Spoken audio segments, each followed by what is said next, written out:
Driving చేస్తుండగా car power సడన్గా తగ్గినట్లు అనిపిస్తోందా? దానికి కారణం ఇంజిన్లో ఉండే ఒక చిన్న పార్ట్ కావచ్చు. ఇది చాలా కామన్గా వచ్చే సమస్య, కానీ దీని వెనుకున్న అసలు రీజనేంటో చాలామందికి తెలీదు. ఇంజన్ ఆర్పిఎం అకస్మాత్తుగా పెరగడం, తగ్గడం, స్టార్ట్ అవగానే ఆగిపోవటం ఇవన్నీ మొదటి సంకేతాలన్నమాట. పవర్ డ్రాప్ అవ్వడం, మైలేజ్ పడిపోవడం, ఇంకా కారు లింప్ మోడ్లోకి వెళ్లడం ఇవన్నీ సమస్య సీరియస్గా ఉందని చెప్తాయి.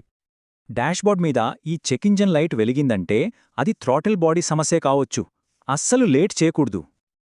అసలు ఇన్ని ప్రాబ్లమ్స్కి కారణమవుతున్న ఆ పార్ట్ ఏంటి? అదే ఎలక్ట్రానిక్ థ్రాటిల్ బాడీ. ఇదేంటంటే ఇంజన్లోకి ఎంత గాలి వెళ్లాలో కంట్రోల్ చేసే ఒక చిన్న వాల్వ్. ఇంజిన్ పర్ఫార్మెన్స్కి ఇది చాలా ముఖ్యం. సింపుల్గా చెప్పాలంటే ఇది మన కారు ఇంజన్కి ఊపిరితిత్తుల్లాంటిది. ఇంజన్ సరిగ్గా గాలి పీల్చుకోవడానికి హెల్ప్ చేస్తుంది. మోడరన్ పెట్రోల్ కార్లలో దీన్ని కారు బ్రెయిన్ లాంటి ఈసీయూ కంట్రోల్ చేస్తుంది. ఎందుకంటే ఎక్కువ గాలి, ఎక్కువ ఫ్యూయల్, అప్పుడే ఇంజిన్కి ఎక్కువ పవర్ వస్తుంది. ఈ బ్యాలెన్స్ చాలా ఇంపార్టెంట్. మరి ఇంత ముఖ్యమైన ఈ పార్ట్ ఎందుకు ఫెయిల్ అవుతుంది? దాని వెనుకున్న కారణాలేంటో చూద్దాం. నంబర్ 1 రీజన్ కార్బన్ పేరుకుపోవడం. ఇంజిన్ నుంచి వచ్చే మసి ఈ వాల్వ్ మూమెంట్ను బ్లాక్ చేస్తుంది. కార్బన్ ఒక్కటే కాదు, కొన్నిసార్లు థ్రాటిల్ ప్లేట్ జామ్ అవటం, సెన్సార్ ఫెయిల్ అవ్వటం, వైరింగ్ లూజ్గా ఉండటం కూడా కారణం కావచ్చు.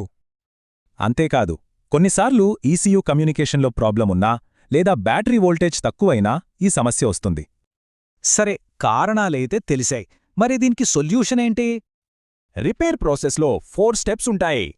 ముందు క్లీనింగ్, తర్వాత ఎర్రర్ కోడ్స్ చెక్, రీలర్నింగ్, ఇంకా చివర్లో రీప్లేస్మెంట్.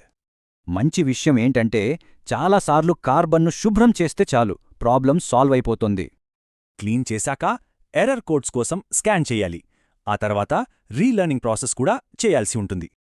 సో ఇప్పుడు ఈ లక్షణాలు తెలిసాయి కదా, వీటిలో ఏవైనా కనిపిస్తే అస్సలు నెగ్లెక్ట్ చేయొద్దు.